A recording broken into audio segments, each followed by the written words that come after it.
आज पॉलिटिक्स की बात मैं नहीं करूंगी, रक्षाबंधन है। भैया मेरे राखी के बंधन को निभाना। भारत की बात नहीं, दिल्ली में खड़ी हूँ, दिल्ली की बात भी नहीं, मैं सिर्फ मेट्रो की बात कर रही हूँ। एक आरटीआई में खुलासा हुआ है कि 2021 और 22 के बीच में जितने महिलाओं के साथ छेड़छाड़ सिर्फ मेट्रो में हुई है, उसमें 80% इंक्रीमेंट हुआ है। 2023 मार्च तक सिर्फ 16 एफआईआर दर्ज है। तो ये तो सिर्फ मेट्रो की सुरक्षा तो ये कर नहीं पा रहे, वो भाड़ा खत्म कर देने से रक्षाबंधन के दिन महिलाओं की सुरक्षा नहीं होगी और महिलाओं की बात नहीं होगी। आगे फिर से भैया मेरे राखी के बंधन को निभाना। एक महिला जिसने थोड़ा सा विचारधारा से अलग होकर के बात करी, मैं महाराष्ट्र की बात कर रही हूँ, उनका घर और ऑफिस तोड़ दिया कंगना रनौत।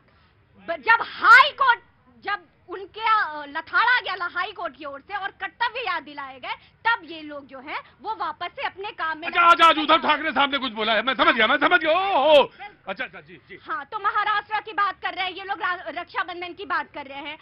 अगर मैं पीछे से अगर शुरुआत करूं 1947 से, तो जो हमारे विभाजन के समय जो महिलाओं की स्थिति हुई थी, 84 के दंगे में जो महिलाओं की स्थिति हुई थी, वो सारी स्थिति और कौन जिम्मेदार, अब ये यही बताएंगे जो आज की स्थिति पे बार बार प्रश्न करते हैं। एक लास्ट बार मैं बोलूंगी, ये बार बार इंडिया इंडिया इंडिया, यूएसएसआर को ऊसर पढ़ते हैं क्या? यूएसए को ऊसा पढ़ते हैं क्या? एनडीए को नड्डा पढ़ते हैं क्या? तो INDIA को इंडिया क्यों पढ़े? कल मैंने पूछा था एक किसी शख्स से, उधर खड़े थे, मैंने कहा भैया भक्त में और वोटर में क्या फर्क होता है? तो उन्होंने जवाब दिया कि भक्त जो है 100 लोगों को चेके चलता है और वोटर एक आदमी को, वो अपना वोट डाल के चलाता है। भक्त और तो आज आपने एक नया समीकरण समझाया जनाबे आली। मैं आया इसके बाद। देखिए प्रतीक जी, अभी बड़ी अच्छी बात आपने सामाजिक समस्या को लेकर उठाई थी। अगर यही विपक्षी गठबंधन को समझ में आ जाता तो बात अलग होती, लेकिन इनका जो सत्ता का मेल है वो सिर्फ सांप सीढ़ी का खेल है। अभी नीतीश कुमार जी ऊपर चढ़ के पहुंचे थे, किसी सांप ने डस लिया, नीचे आ गए। अब मल्लिकार्जुन खड़गे जी खड़े हो गए।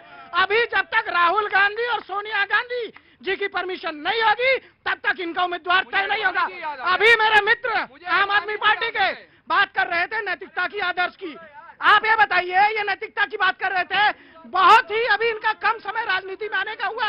इनके डिप्टी सीएम और स्वास्थ्य मंत्री दोनों जेल के अंदर है। ये शर्म की बात होनी चाहिए इनके लिए। ये देश किसको प्रधानमंत्री चाहता है? ये देश लालू यादव को चाहता है, जिन्होंने बिहार की जनता के साथ 15 साल अन्याय किया। ये देश ममता बनर्जी को प्रधानमंत्री बनाएगा, जिन्होंने बंगाल के साथ पक्षपात किया। ये कांग्रेस जो परिवार की पादुका लेकर परिक्रमा करने वाले लोग किस मुंह से देश की बात करते हैं? या देश की सेवा करेंगे? ये किसी प्रकार से, हर प्रकार से चाहते हैं राजनीति में आना, सत्ता की कुर्सी पाना और मलाई खाना। देश सेवा से इनका कोई, मैं दूंगा, मैं आऊंगा। कहां से आना हुआ बहन? कहां से आए? जीडीपी नगर से। बहुत बहुत स्वागत है आपका।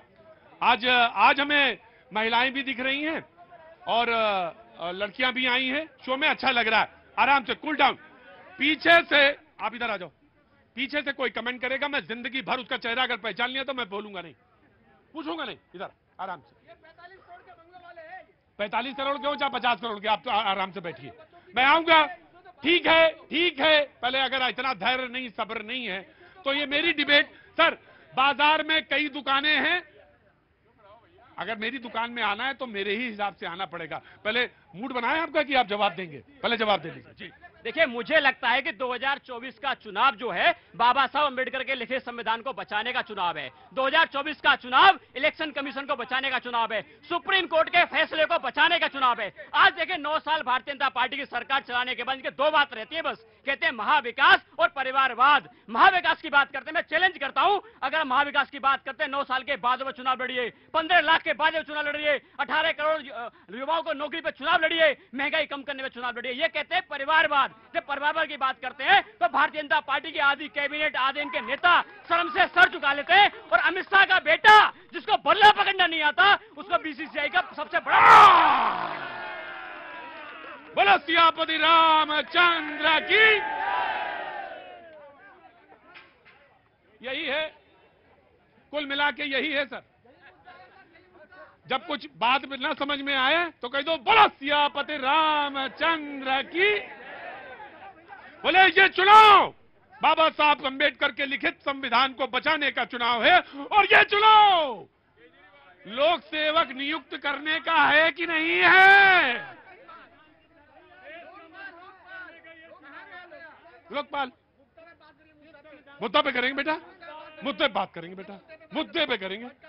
नहीं, बिल्कुल नहीं करेंगे। जो शिक्षा पे बात हो रही है, एजुकेशन की बात हो रही है, बेरोजगारी की बात हो रही है, उस पर बात करिए। क्या नाम है बेटा? सनी कुमार है नाम। सनी कुमार। सनी कुमार। कहाँ से आए बेटा? झारखंड से आए हुए हैं। क्या काम करते हो? सर पढ़ाई कर रहे हैं अभी। कहाँ की? सर अभी बीकॉम कंप्लीट कर रहे हैं। कंप्लीट हो गया। बीकॉम कंप्लीट हो गया? ठीक है। शिक्षा पे क्या तैयारी कर? रुको एक बार। बीकॉम तैयारी कर रहे हो? बीकॉम हो गया? जी सर हो गया। तुम्हारा मुद्दा क्या है? सर आगे की पढ़ाई करने के लिए अभी सोचना पड़ रहा है सर कि बीकॉम के बाद क्या करें। कोई अच्छा डिप्लोमा करना चाहते हैं तो महंगाई इतनी है एजुकेशन की, वो महंगाई नहीं दिख रही है कि जो अभी बीकॉम कंप्लीट करके आगे क्या पढ़ाई करें जिसका कीमत बहुत ज्यादा महंगा है सर।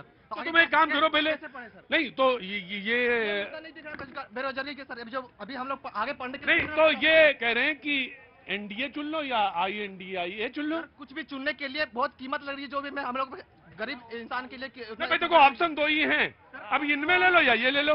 एजुकेशन मैन करता सर। सरकार को देखना चाहिए कि बेरोजगारी किस कारण से है। आखिर स्टूडेंट नहीं पढ़ पा रही, आगे नहीं बढ़ पा रही तो किस कारण सर? एजुकेशन नहीं है। एजुकेशन सिस्टम पे देखिए, एजुकेशन सिस्टम का मुद्दा तो ये है ना सर। मुद्दा पे बात करिए आप लोग। मुद्दा पे ये है कि 5 साल में या 6 साल में ग्रेजुएशन हो रहा है। सर हो रहा है लेकिन बेरोजगारी खत्म नहीं हो रही सर। मैं पहले तो एक सवाल उससे पहले पूछ रहा हूं कि 5 साल में ग्रेजुएशन कंप्लीट नहीं हो पा रहा है तो कैसे बात मुद्दों की हो।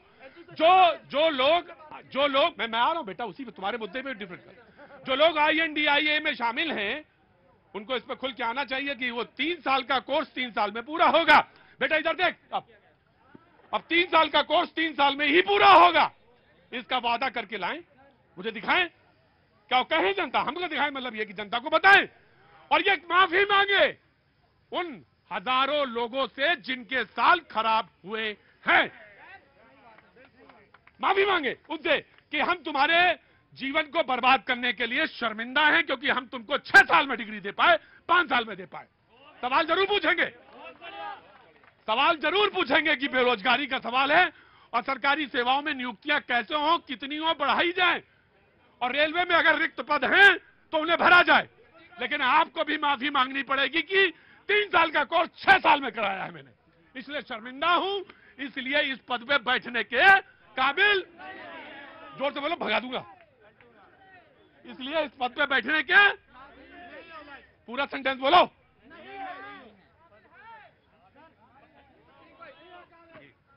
देखिए प्रतीक जी, बेरोजगारी की बात आपने सुनी, कोई रोजगार स्टैब्लिश नहीं हुआ, लोग बेरोजगार हैं। 47 सालों का रिकॉर्ड। आप जब आएंगे, मैं आपसे सवाल कर रहा हूं, आप जब आएंगे मैं आपके सवाल को ले लूंगा। सवाल सीधा, आप जब आएंगे तो मूल चूल परिवर्तन कैसे लाएंगे, सवाल का जवाब दीजिए। देखिए जितने भी औद्योगिक धंधे लगे हैं कांग्रेस पार्टी ने लगाए हैं। सेल, भेल, रेल, गेल, सब कुछ तो कांग्रेस पार्टी ने। आप ही की सांस, बता दीजिए ना। आप ही ने जो हुजूर, आप ही ने जो सांस दी थी उसी से तो हम जिंदा हैं। भगवान देता है। आप मोदी जी ने तो सांसें छीन ली, रेल को बेच दिया, भेल को बेच दिया, गेल को बेच दिया, LIC को बेच दिया, रेलवे को बेच दिया, सबको तो बेचे जा रहे हैं और बेरोजगारी इसीलिए बढ़ रही है। और सुनिए बात बेईमानी की थी प्रतीक जी, कई लोगों ने चोरी की बात की। मोदी सर्टिफाइड चोर कहां है? अजीत पवार मोदी सर्टिफाइड चोर है, किसके साथ है? हेमंत बिस्वा शर्मा भाजपा सर्टिफाइड चोर है, किसके साथ है? शुभेंदु सरकार भाजपा सर्टिफाइड चोर है, किसके साथ है? ये अली बाबा एक और ला दे, अली बाबा 40 चोर उधर ही है, 39 हो गए पंजीकृत अपंजीकृत, जिन्होंने चुनाव नहीं लड़ा, एक सांसद नहीं, विधायक नहीं, 39 लोगों को लेके NDA बना दिया। यानी कि लड़ाई NDA बनाम इंडिया है, जिसमें जनता ने मोदी जी को सत्ता से बाहर करने का काम शुरू किया।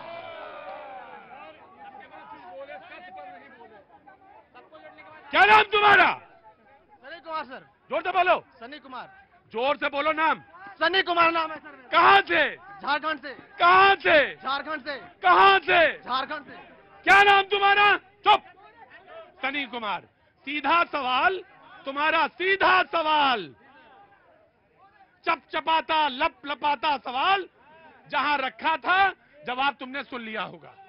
अब मैं आप पे आता हूं। बीजेपी, बुरा न मानिएगा अगर आज गजल ना हो पाए, क्योंकि हकीकत वाली गजल इतनी खूबसूरत है कि हकीकत। अच्छा, बोल लीजिए। बच्चों को एक शेर पढ़ रहा हूँ, महंगाई ये कम हो गया, वो कम हो गया, नहीं कुछ कम नहीं हुआ। आप हिम्मत से लड़िए और मेरा शेर सुनिए। हाँ, शेर सुनिए। हाँ ठीक है, हटाएंगे।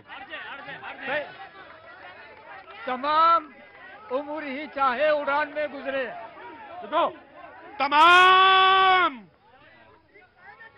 तमाम उम्र ही चाहे उड़ान में गुजरे, पराई डाल पे हरगिज ना घोंसला रखना, पराई डाल पे हरगिज ना घोंसला रखना, मेहनत से कमाना और मेहनत से ही खाना। क्या बात है। Now you please respond.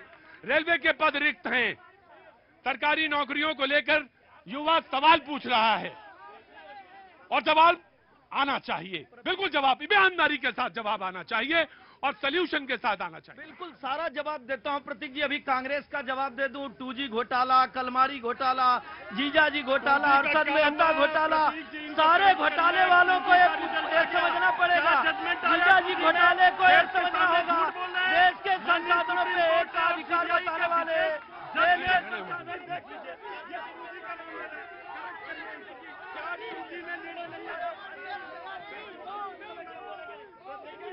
आपको बोलने का, जब आपको रिस्पॉन्ड करने का हक मिलेगा, यहाँ आइए, यहाँ please please. No no no no, मैं कह रहा हूं, सुनिए। प्लीज आप मैं आपको दे दूंगा आपको दे दूंगा। देखिए क्या है, मैं आपसे सिर्फ एक बात कहना चाहता हूँ। 2G घोटाला है, कॉमनवेल्थ घोटाला है, कोयला घोटाला है, लेकिन जीजाजी कोई घोटाला नहीं है। देखिए जीजाजी घोटाला है, आप नहीं मानते हैं तो आप वरिष्ठ पत्रकार हैं, हम आपकी बात का समर्थन प्रूफ लाइए, बंद करिए, उठा के बंद करिए, जमानत होने ना दीजिए। घोटाला सुन लीजिए। दूसरी बात मैं कह रहा हूँ, इस समय दो लोगों के बीच में लड़ाई चल रही है। एक कहते हैं कि सबका साथ सबका विकास, एक कहते हैं कि PDP 370 बहाल होगी, एक कहते हैं कि जब हम आएंगे तो पुनः 370 बहाल कर देंगे, पुनः भ्रष्टाचार ले आएंगे। हिंदू तो होते ही नहीं।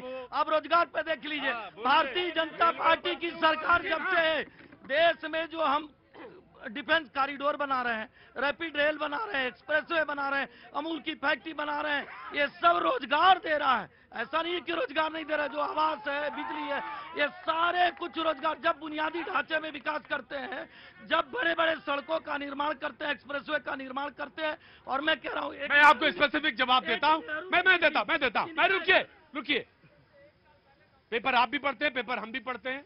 2030 में पर्यटन में कहा गया कि इतना लेवल होगा, ऑटोमोबाइल में कहा गया इतना होगा, सड़क परिवहन में लगे हुए रोजगार में, निर्माण में, इंफ्रास्ट्रक्चर में खर्च में इतना होगा, और ये प्री कोविड लेवल के बराबर होगा, ये बात कही गई। जी हुआ कि मैं कह रहा हूँ, एक नेहरू मॉडल चलता था जिसको इन्होंने जिक्र किया, वो बड़े उद्योग लगाते थे। भारतीय जनता पार्टी की जब सरकार आई, छोटे उद्योग, मझोले उद्योग, ऐसे उद्योग लगाई कि मेरठ में, गाजियाबाद में, सहारनपुर में जो छोटे उद्योगपति हैं वो भी अपने यहाँ 2-2 रोजगार देते हैं। आज पूरे देश में देखिए, इन्होंने अच्छी बात करी, उद्योग की बात करी। मैं इनसे पूछना चाहता हूं कि 65 साल में हमारे देश के प्रधानमंत्रियों ने 55 लाख करोड़ का कर्ज लिया था, और मोदी जी ने 9 साल में